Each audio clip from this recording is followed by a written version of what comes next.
All right, Keith, our first story obviously is the biggest one we've been tracking for a very long time. Manchester City's 115 charges, and the Times is now reporting that Premier League clubs might actually sue Man City for compensation over these charges. Is that true, and what would that look like? Well, it's not quite really accurate. There's no way that the clubs can actually sue each other in court. What they're referring to there is probably something that was clarified during the Everton Commission last season on the points deduction, is that an independent panel or board convened by the Premier League could hear cases from other clubs seeking compensation. So it won't actually be the classic sue people, sue clubs in court as such, and all the headlines that come with that. But there would certainly be a grievance that would be heard by a panel that, as I say, would be constituted by the Premier League, and that would be where it would be heard. They've got the ability, according to the Everton situation, that was mentioned by the Premier League then, to offer unlimited damages. So there could be significant damages that could be pursued by different clubs in different areas.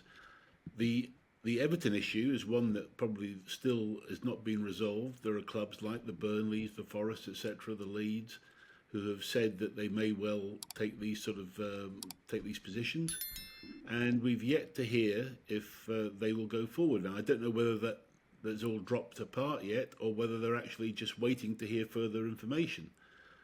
Certainly, with City, I would assume that a lot of clubs would seek to be heard in front of a panel, depending on the result of the Man City, tribunal. So it's an issue that is, I think, very sad. I hate to see clubs getting involved off the pitch in those sort of disputes. It should be reserved, obviously, to football issues, non-payment of transfer fees, those sort of things. But here we are. We're now into this rule-laden area with very bad rules in the PSR issue, now causing disputes potentially between clubs. But I don't think suing is the right word, but certainly seeking redress would probably be correct.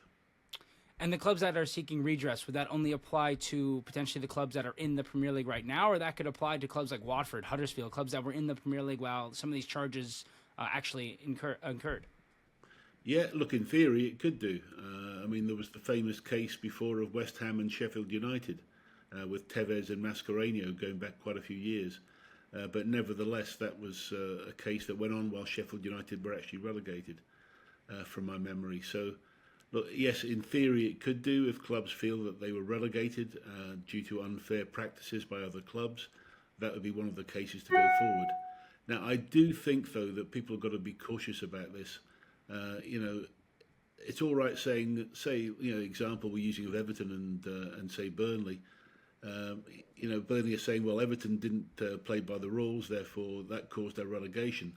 Well, it's difficult to say it wasn't really your goalkeeper or your back four or your lack of scoring ability that caused you the relegation. So I think there'll be very, very hard cases to prove and to find a direct correlation that caused real damage. And even in court cases, you've got to show real damages and quantifiable damages. So I think a lot of clubs may feel that maybe it's not worth it, and a lot of these things will go by the wayside. But if the City situation comes out and it's extremely clear in terms of the judgment, that would open the door, I think, more likely than some of the other ones we've talked about.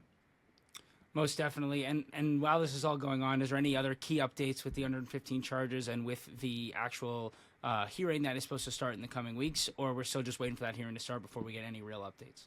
Well, it's pretty much as I said last week, but the one thing that's come to light, in fact, this morning, is that while it had been reported that they expected 10 weeks for the case when it starts in September, it now appears they put aside 12 weeks, which is a very, very lengthy period, but it shows the sort of level of detail that they're going to be going into.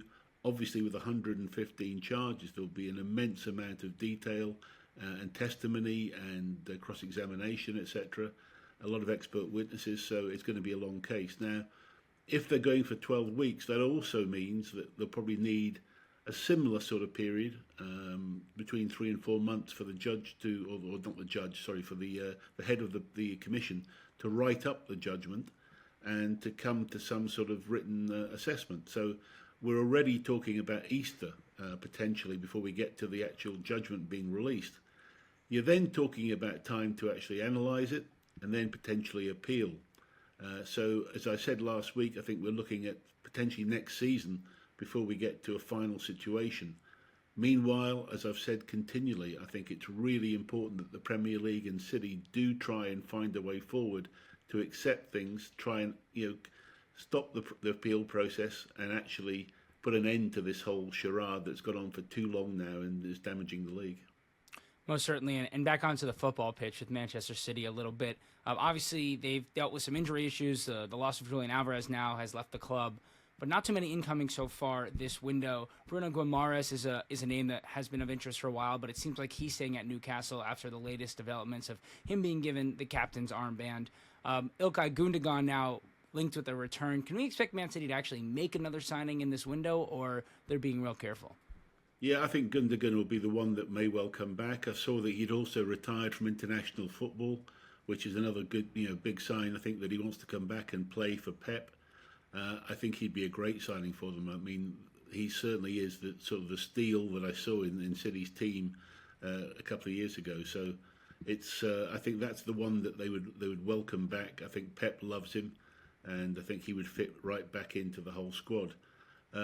Yeah, I don't think Guimaraes from Newcastle will happen. I think you're right. I think he'll stay at Newcastle.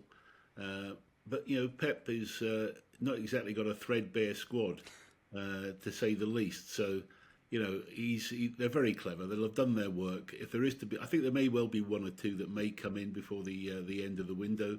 We've still got about 12 days to go, so there's still a lot of time. And we'll see what they do. But even without anything else, they're not doing too badly, are they, in terms of talent on the pitch?